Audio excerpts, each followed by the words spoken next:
강한 사람도 넘어집니다. 어떤 상황에도 흔들리지 않는 그런 사람은 본디 없습니다. 사람은 근본적으로 유한한 존재입니다. 한계 안에서 살아가는 게 사람의 삶이죠. 휘둘리고 비틀리고 그래서 넘어질 일이 수없이 많은 게 삶인데, 이렇게 보면 사람 삶의 여정이라는 것이 참 곤혹스럽기도 합니다. 신체가 강한 사람, 그야말로 체력이 아주 강한 사람, 거기에다 지위가 높고 재산이 많고 그리고 거기에 딸린 권력까지 막강한 사람, 넘어지지 않을 것 같죠. 그런데 그런 사람이 심리적인 스트레스에 아주 쉽게 무너지기도 합니다. 강하다는 것은 외적인 면보다는 내적인 면, 곧 정신의 강인함, 이것이 훨씬 더 중요합니다. 그 사람의 영혼이 자연스럽고 그래서 자유롭고 그래서 비루하고 하찮은 사욕에 매이지 않는 사람, 그런 사람이 참으로 강한 거죠. 건강은 누가 뭐래도 신체든 정신이든 영혼이든 이제 강한 것이 기본인데, 그런데 제일 중요한 것은 외부적인 요인보다 내적인 튼실함, 이것이 핵심이지요. 겉으로 큰 소리치고 외면적인 것을 자랑하고 뽐내는 사람, 그런 사람은 내면이 거꾸로 그만큼 초라한 경우도 많습니다. 사람의 정신과 영혼의 상태를 강이나 바다로 한번 비유해 봅시다. 굉장히 크고 또 폭이 아주 넓고 수량이 많은 강, 또는 대양이라고 부르는 그런 큰 바다를 생각해 보십시오. 바람, 또 그래서 풍랑이 일어도 물속 깊은 곳은 고요합니다.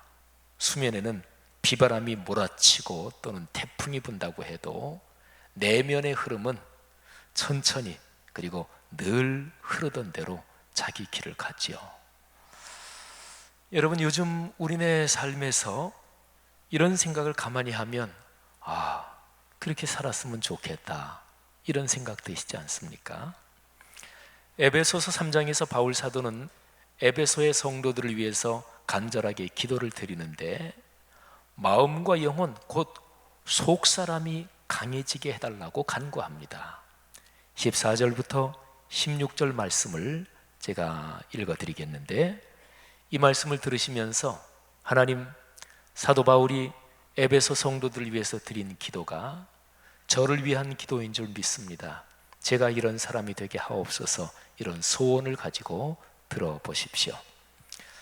이러므로 내가 하늘과 땅에 있는 각 족속에게 이름을 주신 아버지 앞에 무릎을 꿇고 비노니, 그의 영광의 풍성함을 따라 그의 성령으로 말미암아 너희 속사람을 능력으로 강건하게 하시오며. 아멘. 속사람을 능력으로 강건하게 하옵소서. 여러분에게 그런 축복이 있기를 바랍니다. 그리스도인 여러분들이요, 강해져야죠. 삶의 여정에서 내면의 상태, 곧 속사람이 강해져야지요. 하늘아버지께서 여러분의 속사람을 강해지게 하셔서 삶의 여정에서 부딪혀오는 이런저런 어려움을 넉넉하게 이길 수 있기를 주의 이름으로 축복합니다. 자, 강하다는 말씀을 제가 드렸는데, 강하다는 뜻을 가진 한자 좀 몇 개를 공부하겠습니다.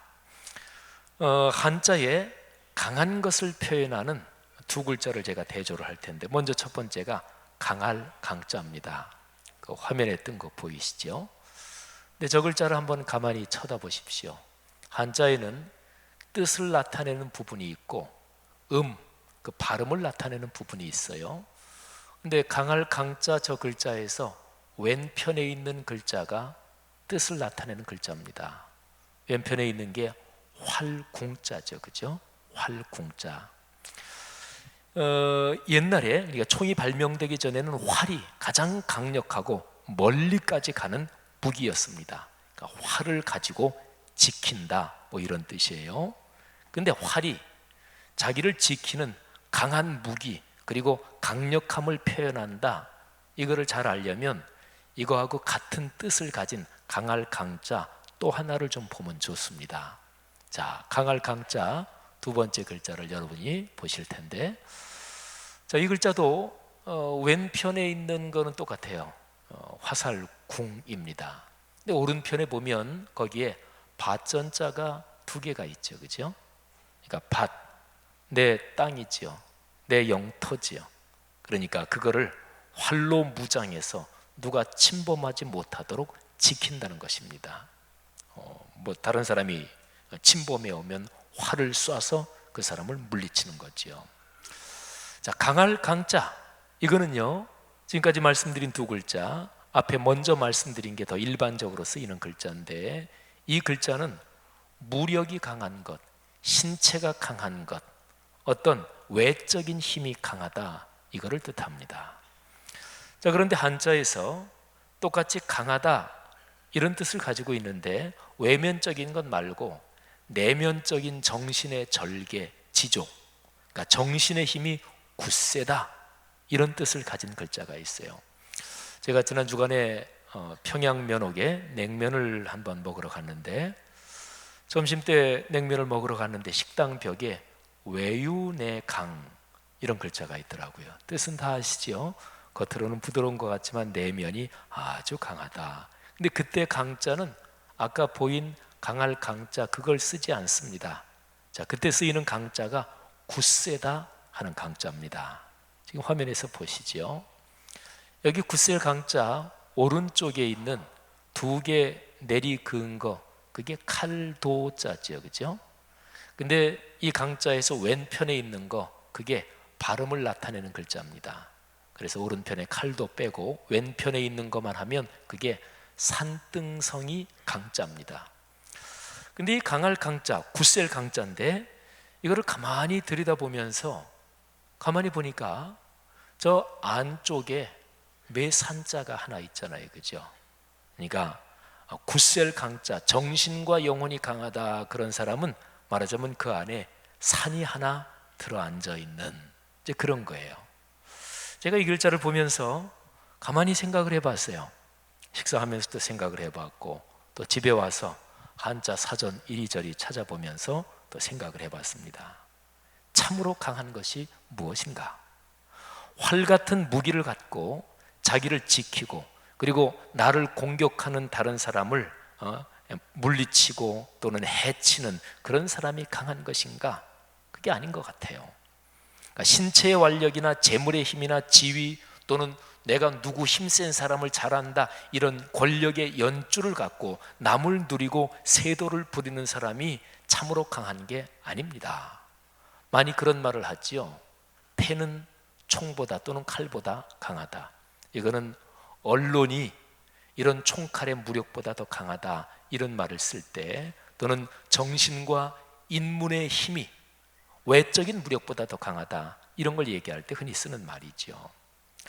누가 진짜로 강한 사람일까요? 그 사람 마음에 산 하나, 큰 산 하나 들어있는 사람입니다. 외적인 변화에도 흔들리지 않는 큰 산 하나, 그 마음에 우뚝 서 있는 사람입니다. 그런 사람은 입방아 찍기 좋아하는 사람들 얘기에 괜히 귀 기울이지 않고 신경 쓰지 않습니다. 세상사에는 뭐 언제나 이 못된 사람들, 또는 이런저런 남의 얘기를 퍼뜨리기 좋아하는 사람이 늘 있죠.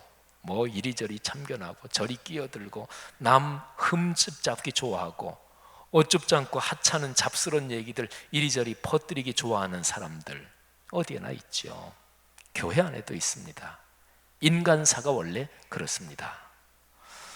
마음과 영혼이 올곧은 생각으로 굳세다, 그러니까 정신의 내면의 힘이 굳세다는 것을 뜻하는 굳셀 강자, 이거를 가만히 들여다보면 그 안에 산이 있단 말이죠. 그리고 이 글자를 더 들여다보면서 또 생각을 했습니다. 굳셀 강자, 거기에도 외적인 힘이 강하다는 것을 뜻하는 강할 강자에는 활이 있는데, 굳셀 강자에도 무기가 있긴 있잖아요. 오른쪽에 칼이 있잖아요. 그래서 가만히 생각하다 보니까 이 굳셀 강자는 내면이 강하다는 거니까 여기에 있는 이 칼은 남을 해치고 공격하는 데 쓰는 거는 아니겠다, 이런 생각이 들었습니다. 구셀강자는 아니에요. 그건 활이니까. 그건 분명히 필요하면 남을 공격도 하고 이러는 거죠.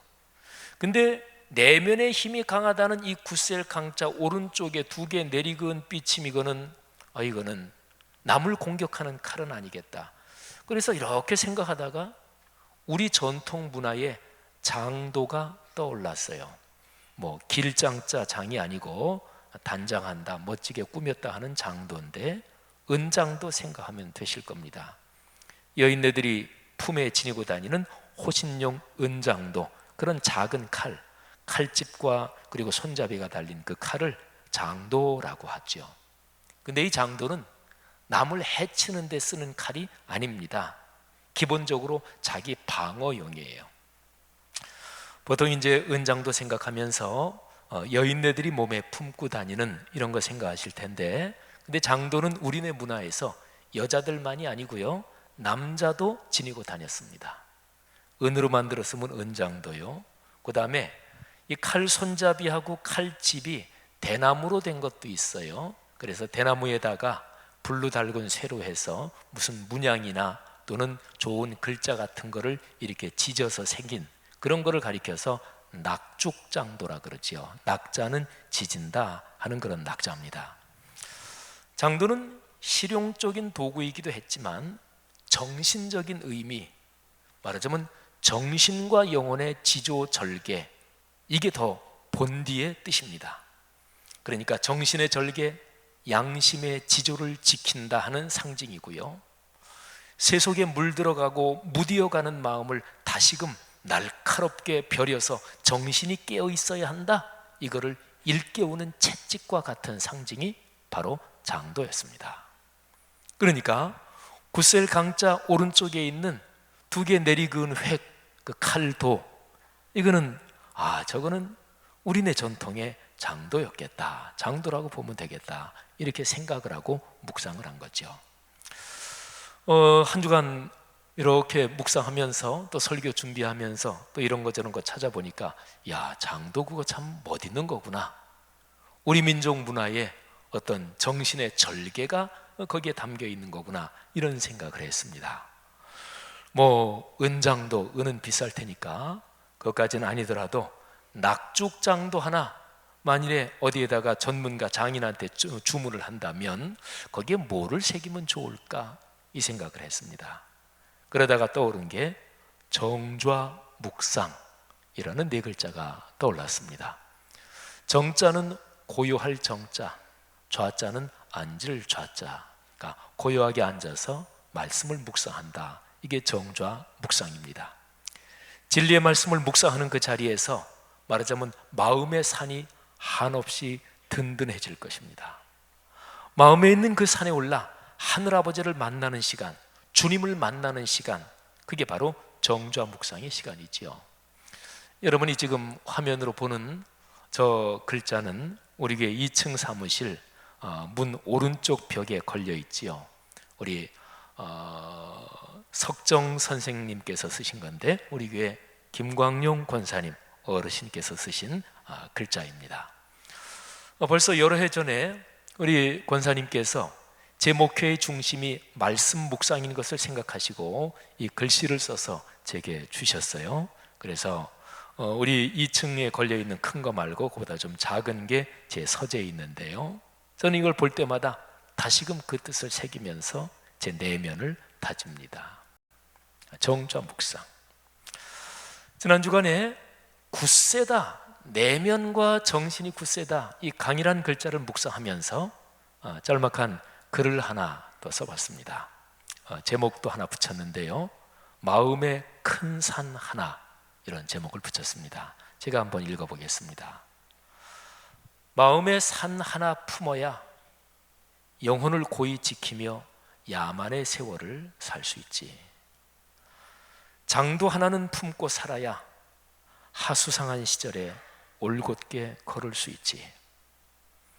은장도 아니어도 정좌묵상 새긴 낙죽장도 하나, 사는 내내 품에 지니고 소년 일적 보았던 그 산에 올라야지. 마음의 하늘에 큰 산 하나 있어야 굳세게 살 수 있지. 자, 여러분, 지금까지 말씀드리는 거하고 예수 그리스도의 생에서 일어난 어떤 사건 하나를 제가 같이 연결시키려고 합니다. 자, 예수님, 그분은 성자 하나님이시지요. 삼위일체 안에서 하나님 자신이시고 인류를 구원하기 위해 이 세상에 오신 구세주 곧 그리스도이셨습니다. 그런데 그분이 온전한 하나님이시고 신성을 지니신 분이지만 이 땅에 사실 때는 그분도 우리처럼 사람 몸을 입으셨고 사람의 성정을 가지고 계셨습니다. 그러니까 완전한 사람이셨던 거죠. 사탄은 이런 예수 그리스도의 인간성을 끊임없이 공격하며 예수님을 유혹했습니다. 예수님도 어떤 때는 심정이 흔들리기도 하셨습니다. 가장 대표적인 상황이 우리가 잘 아는 겟세마네 동산에서 예수님이 십자가를 눈앞에 두고 기도하실 때지요. 예수님은 이때 자신의 심정을 베드로, 야고보, 요한 세 제자에게 털어놓으시면서 나를 위해 기도 좀 해달라 이렇게 부탁까지 하셨습니다. 예수님이 자신의 심정을 털어놓으신 그 내용이 마가복음 14장 34절에 있는데 새번역 성경으로 이렇게 번역되어 있습니다. 내 마음이 괴로워 죽을 지경이다. 예수님의 인간적인 어떤 인간성에서 이게 흔들리셨던 어떤 그런 상황을 그리고 있는 거죠. 예수님이 마음이 흔들리셨을 상황, 좀 이때는 마음이 흔들리셨겠다 그렇게 짐작할 수 있는 그런 본문이 성경에 몇 군데가 더 돼요. 근데 그런 상황 가운데 하나가 요한복음 6장에 기록되어 있습니다. 6월절이 가까운 어느 날이었습니다. 예수님은 갈릴리 바다 해변에서 저 북쪽으로 이렇게 올라가는 산자락 쪽으로 오르십니다. 수많은 사람이 예수님을 따르고요. 예수님이 그들을 보시면서 제자 빌립한테 이렇게 말씀하십니다. 요한복음 6장 5절 이하에 예수님과 제자 빌립 또 안드레 이 대화가 나오는데, 자, 먼저 예수님이 제자한테 빌립한테 하신 질문이 이렇습니다. 빌립아, 우리가 어디서 떡을 사서 이 사람들을 먹일 수 있겠느냐? 근데 그때 당시 거기 있던 사람들이 남자만 5천여 명이었거든요. 빌립이 대답하지요. 주님, 한 사람 각 사람이 조금씩만 받게 할지라도 200데나리온 가지고도 부족할 것입니다. 한 데나리온은 그 당시 하루 품삯이었습니다. 그러니까 1년 동안 번 모든 품삯의 3분의 2 정도, 그러니까 9달 동안 거의 한 8달 동안을 벌어서 한 푼도 쓰지 않은 그 정도의 금액을 가지고 떡을, 양식을 산다 그래도 부족하겠습니다.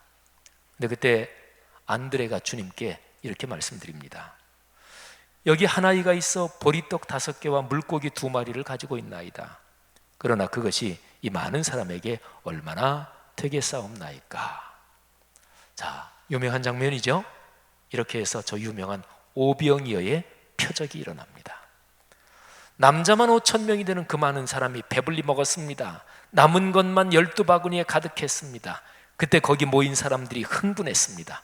아마도, 아니 필시 그 흥분한 사람들은 구약시대에 자기들의 조상이 광야에서 먹은 하늘의 양식 만나의 표적을 떠올렸을 것입니다. 흥분이 물결처럼 퍼져나갑니다. 요한복음 6장 14절과 그리고 15절 절반까지, 전반부까지에는 흥분한 군중들의 반응이 이렇게 기록되어 있습니다. 한번 들어보십시오.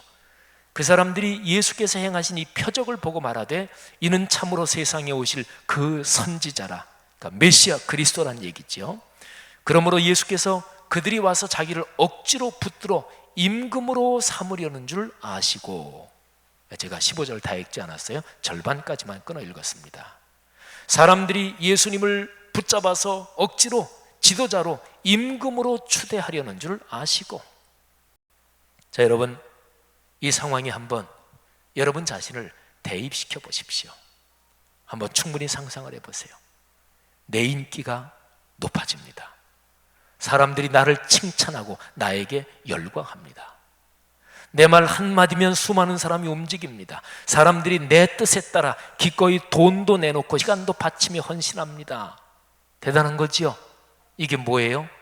힘이에요. 이게 권력이에요. 이것처럼 매력적인 게 사람 사는데 또 어디 있습니까? 정치적인 권력을 비롯해서 어떤 권력이든 권력을 한번 깊이 맛보면 그것을 놓기가 힘듭니다.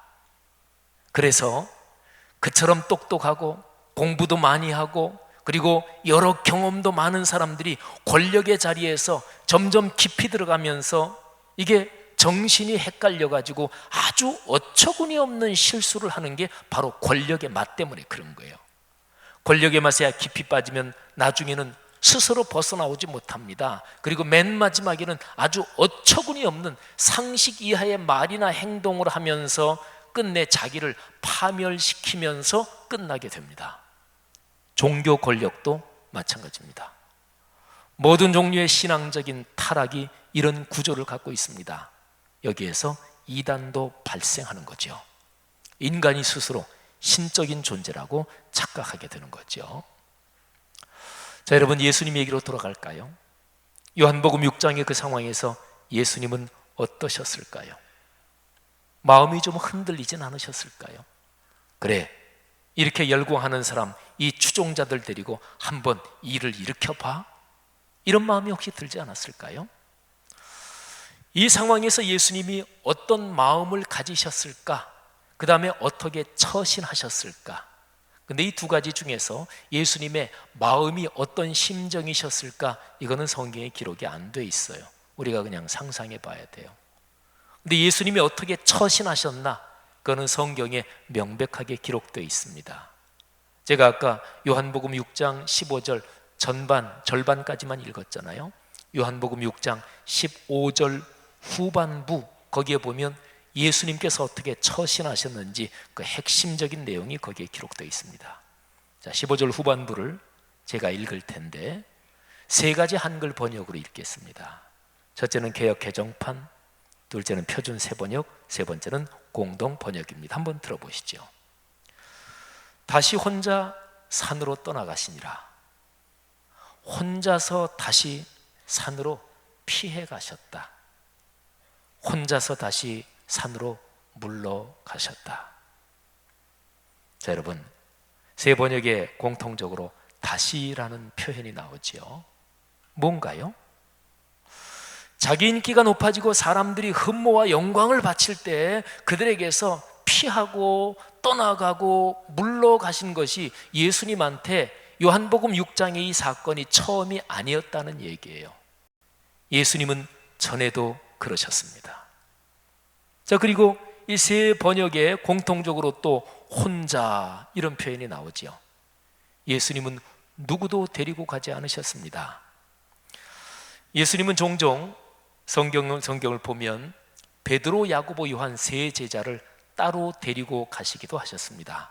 그런데 여기서는 누구도 데리고 가지 않으시고 혼자 산으로 가십니다. 이런 상황에서 내가 따르고 섬기는 지도자에게 사람들이 열광할 때 인기가 대단해지고 쉬운 얘기로 여론조사에서 압도적인 지지율이 나올 때 이런 상황에서 지도자에게 직언을 할 수 있는 사람은 웬만해서는 없습니다. 현재 우리나라 청와대 비슷한 거죠. 장관이고 또는 비서관들이고 아무도 직언하지 않아요. 예수님은 추종자들과 떨어져서 사람들 있는 데서 물러나서 홀로 영적인 고독의 장소로 가신 거죠. 그곳이 어딘가요? 산입니다. 여러분, 성경에서 산은 광야와 더불어 하나님을 만나는 장소입니다. 광야, 산, 이 두 가지는 잃어버린 신앙의 첫사랑을 회복하는 장소요, 교만해질 때 다시 겸손해지는 장소요, 절망할 때 다시 희망을 붙잡는 장소가 광야, 산입니다. 근데 두 장소가 조금 차이는 있어요. 광야가 모진 훈련을 통해서 하나님의 뜻을 깨닫는 장소라면 산은 하나님께서 직접적으로 임재하시고 현존하시는 장소입니다. 모세가 하나님을 만난 시내산이 그렇고 엘리야가 하나님의 권능을 보여준 갈멜산이 그렇습니다. 예수님이 변화되신 높은 산이 그렇고 부활하신 주님이 하늘로 오르신 산이 또 그렇습니다. 예수님이 사람들을 떠나서 홀로 물러가신 그곳은 사실은 혼자 가셨지만 혼자 있는 곳이 아니었습니다. 거기에 누가 있었을까요? 하늘 아버지께서 거기 계셨습니다. 예수님은 거기에서 사람들이 바치는 영광과 찬사에 흔들리지 않도록 아마 하늘 아버지께 기도하셨을 거예요. 다시금 소명 그거 하나를 눈이 시리도록 바라보고 응시하면서 기도하셨을 거예요. 오래 기도하셨어요. 성경 요한복음과 나머지 공관복음서를 보면 밤이 거의 셀 때까지 기도하셨으니까. 예수님은요, 이 땅에 사람 몸 입고 계실 때 그렇게 그분 마음속에 큰 산 하나 늘 품고 사셨습니다. 하나님 아버지와 동행하셨다는 거죠. 자, 그리스도인 여러분들이요, 살면서 하늘 아버지 만나시나요? 예수님은 자주 그러셨거든요. 아니, 늘 하늘 아버지 손 붙잡고 사셨어요. 여러분은 어떠세요? 언제 어디에서 주님을 만나나요? 예수님이 마음에 품고 사셨던 그 큰 산, 여러분 마음과 영혼에 산 하나 있나요? 힘들고 지쳐서 낙심하고 절망할 때 오를 수 있는 산, 또 일이 잘 풀려서 교만하고 자만하기 쉬울 때 다시금 홀로 오르는 그 산, 하늘을 살아가면서 영적인 리듬에 따라 때를 따라 올라 그 산등성이에서 내가 받은 소명을 거듭 세게 하는 그런 산, 그 산이 우리의 마음속에 있는 것인가요? 각 사람마다 산의 형태는 다를 수가 있어요. 그러나 그 산의 본질은 똑같습니다. 하나님의 말씀을 묵상하는 것을 통해서 하늘아버지를 만난다. 이게 그 산의 본질이에요. 말씀을 묵상하는 자리가 바로 삼위일체 하나님을 만나는 그 산입니다. 그 큰 하늘의 산, 그거 하나 마음에 품고 그 산이 점점 태산처럼 커져야, 그래야 이 세상 풍파 속에서 흔들리지 않을 거 아니겠어요?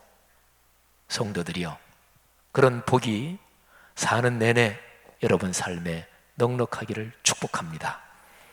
찬송가 623장 가사는 그런 큰 산 하나 마음에 품고 사는 사람이 어떤 자세로 사나 그거를 가사에서 우리에게 알려주고 있어요. 짤막한 찬송이에요. 주님의 시간에 아름답게 모든 것 변하리. 주님 나의 갈 길을 인도하여 주시니 주의 뜻을 따라 살리라. 주님의 시간에 아름답게 모든 것 변하리. 나의 정성 다하여 주를 찬송하오니 주의 뜻을 이루어 주소서. 아멘. 여러분, 내가 있는 삶의 현실이 어렵고 힘들고, 그런데 주님께서 섭리하시고 주께서 나와 동행하시니 주님께서 가장 좋게 여기시는 시간에 나의 삶에 이런저런 것들을 변하게도 해주시고 성취하게도 해주시고 그리고 넉넉한 기쁨도 주실 것입니다. 그러니까 주님께서 우리를 이끌고 가실 그 미래를 믿음과 희망을 가지고 바라보는 거죠. 성도 여러분, 마음에 큰 산 하나 품고 삶에 이런저런 어려운 거 넉넉하게 이겨내는 그런 축복 모두에게 가득한 한 주간, 그런 인생 되시기를 축복합니다. 기도하겠습니다. 이 시간에 들은 말씀 붙잡고 각자가 한번 자기의 마음 상태 주님께 아뢰면서, 하나님, 내 마음에 있는 산이 너무 초라해졌습니다. 또 그 산에 오른 지가 언젠지 기억도 나지 않을 정도로, 그래서 그 산에 오르는 길조차 잃어버린 그런 사람이 혹시 있지 아니합니까?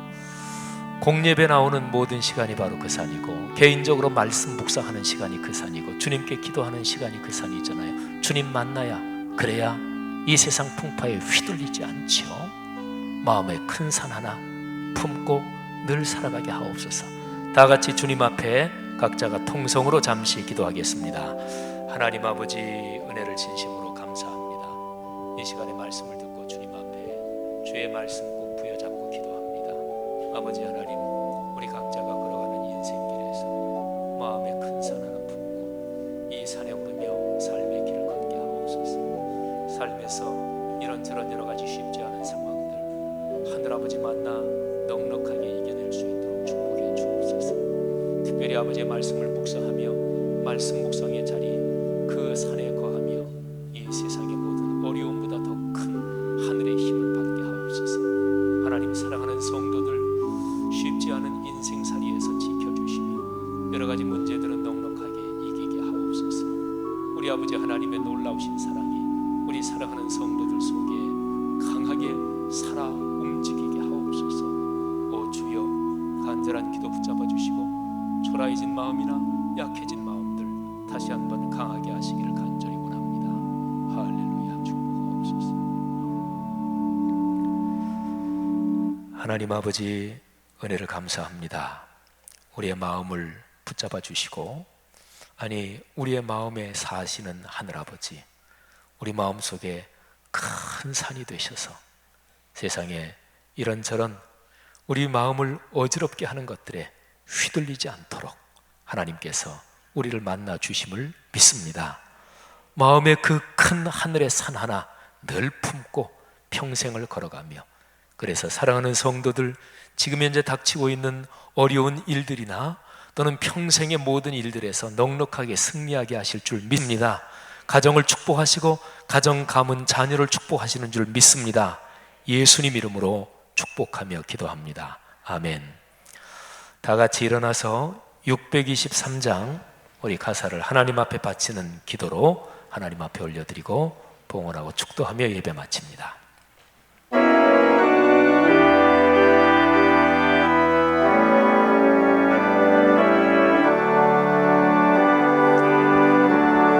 주님의 시간에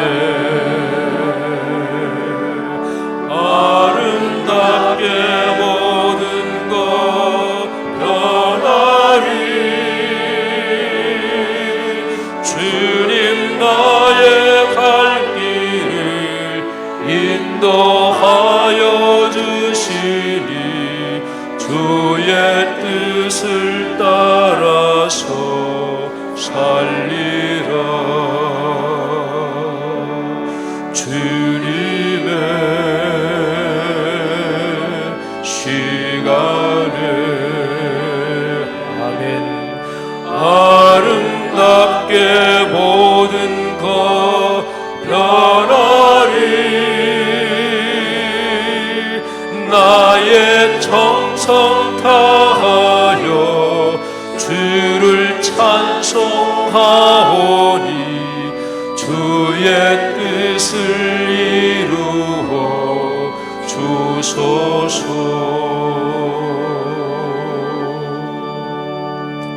아멘. 하늘아버지 감사합니다. 우리가 예수님 제일 처음 믿을 때 배웠던 바로 그 가르침, 주님께서 살아계시고 주님께서 나와 같이 계시다는 그 가르침 다시 기억합니다. 오늘 여기 있는 성도들 가운데 모태신앙인 성도들이나 또는 아주 어렸을 때부터 예수 믿은 그런 성도들이 있다면, 그 어린아이 때 엄마 품에 안겨서 주일학교 왔을 때 유치부에서 율동 따라 하면서 선생님께 배웠던 그 가사에 있는 것처럼 주님께서 나를 사랑하시네, 나를 사랑하심 성경에 써있네, 그 가르침 다시 기억합니다. 하나님, 신앙생활 해가면서 세속의 때가 묻고 또는 인생 풍파에 휘둘리고 비틀린 우리의 심령을 불쌍히 여겨 주옵소서. 나이가 든다는 것이 자동적으로 성숙하는 것이 아니라는 것이 너무나 뻔한데, 세상에서 내가 있는 직장에서 직급이 올라가는 게 내 정신과 영혼이 아름다워지는 게 아니라는 것은 너무나 뻔한 일인데, 아니 오히려 그렇게 사회적으로 성취하면서 교만이 들고 마음이 어지러워지고, 그래서 신앙의 첫사랑 다 잊어버리고 세상에선 뭔가 성취한 것 같아서 남과의 관계에서는 뿌듯할지 모르지만 하나님 앞에 서면 송구스럽고 죄송스럽고 초라하고 불쌍한 내 영혼의 모습을 보며 남몰래 눈물 흘리는 우리는 아닙니까? 하늘아버지, 순수하게 살겠습니다. 진실하게 신앙생활하겠습니다. 신앙의 겉못 부리지 않겠습니다. 하나님, 예수 그리스도께서 사셨던 것처럼 그렇게 마음에 하늘의 큰 산 하나, 점점 큰 태산이 되어 그렇게 살기를 소원합니다. 우리 성도님들이 11조 헌금, 감사헌금, 주일헌금, 또 선교와 장학과 건축을 위해서 바치는 헌금, 또 삶의 이런저런 상황에 하나님께 감사하며 또는 어려움 가운데도 범사에 감사하신 주님의 명령에 따라 하나님 앞에 드린 모든 헌금 또는 바치는 심정, 우리의 삶을 드리오니 주님 받아 주옵소서. 지금 안수하사 힘을 주옵소서. 강하게 하옵소서. 병도 고쳐 주시옵소서. 삶의 어려움을 이겨내게 하여 주옵소서. 내가 나와 함께 하노라. 하나님의 거룩한 말씀 이 시간 듣게 하옵소서. 믿습니다. 이제는 우리 주님 예수 그리스도의 은혜와 하늘아버지의 사랑하심과 늘 우리 손 붙잡고 동행하시는 성령의 동행하심이 하늘 백성 머리 위에 이 귀한 사람들을 통해 오늘의 세계 위에 지금부터 영원히 같이 계시기를 축원하옵나이다. 아멘.